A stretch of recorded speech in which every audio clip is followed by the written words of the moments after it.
Bienvenue à vous tous et merci d'être avec nous. La Catalogne va-t-elle déclarer son indépendance? Le président catalan Carles Puigdemont a retardé son intervention qui aura lieu mardi et non lundi. À midi, les Espagnols, vous allez le voir, sont dans les rues vêtus de blanc et tendent des draps blancs sur leur balcon. On en parle avec vous, Édouard Salsas. Merci d'être avec nous. Vous êtes donc avocat au barreau de Paris et de Madrid. Tout d'abord, cet appel est-il suivi, entendu? Est-ce que c'est un rassemblement important d'après vous? Je pense que c'est la première fois que le camp de l'Union fait des rassemblements dans toute l'Espagne. C'est la première mobilisation qu'on voit du côté de l'Union et c'est important aussi que ces gens s'expriment.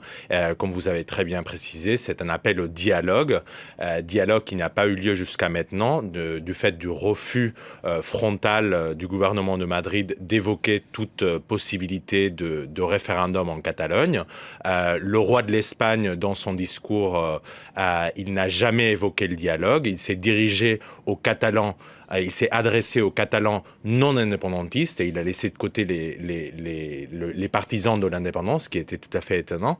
Et donc, pour le coup, ça, c'est la première mobilisation qu'on voit du côté unioniste. Et c'est important, effectivement, c'est important que ces gens s'expriment aussi. Carles Puigdemont, il est en train de reculer ou de gagner du temps?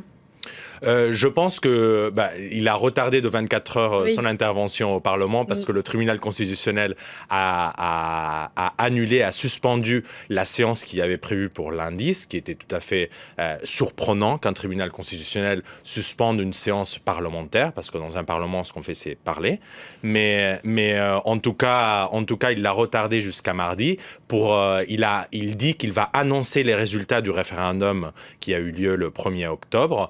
Et il y a le suspense de savoir s'il va déclarer unilatéralement l'indépendance de la Catalogne ou pas, ce qui ne paraît pas une possibilité, on va dire, quelque chose d'immédiat. Mais bon, en tout cas, c'est officialisé les résultats de ce référendum qui a eu lieu dimanche dernier dans des circonstances très tristes où les gens qui allaient voter se sont fait agresser brutalement par la police.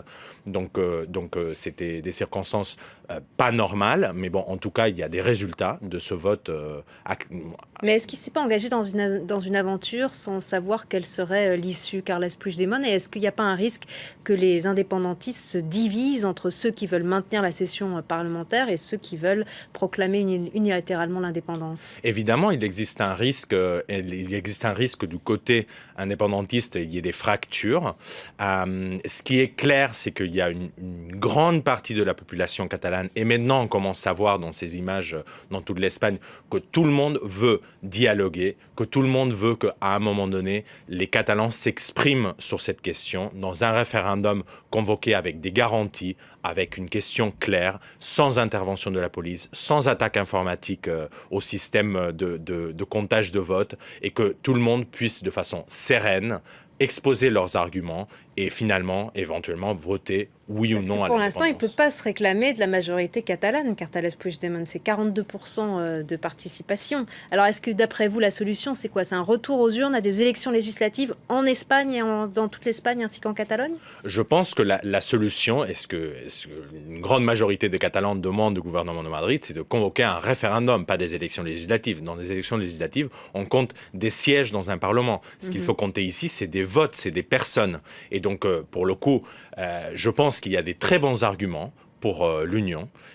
Il faut juste, et on a seulement entendu les arguments des indépendantistes, on n'a pas entendu les arguments de l'Union. Il y a des très bons arguments. Ce que Mariano Rajoy doit faire, c'est convoquer un référendum avec des garanties, avec une question claire, comme tous les Catalans lui demandent, et gagner ce référendum, mais le gagner avec des arguments, ne pas le gagner avec la force. Mais s'il y a des négociations qui s'ouvrent, on imagine mal Mariano Rajoy les conduire. Est-ce que ces jours ne sont pas comptés à Mariano Rajoy? Et effectivement, il y a ce problème de se dire qui est l'interlocuteur valable dans cette médiation réclamée par le président catalan. On demande une médiation. Moi, je fais des médiations tous les jours. Pour qu'une médiation ait du succès, il faut que les deux parties veuillent arriver à un accord. Pour l'instant, du gouvernement de Madrid, on ne voit pas cette volonté. Il faudrait trouver un interlocuteur. L'Église peut être médiateur? En fait, on se pose la question question du médiateur, on a évoqué le Vatican, on a évoqué la Suisse, on a évoqué le gouvernement basque, et donc il faudra trouver un médiateur et mener cette médiation. Mais comme je répète, la clé d'une médiation, c'est que les parties veuillent arriver à un accord. S'il n'y a pas cette volonté, une médiation, ça sert à rien.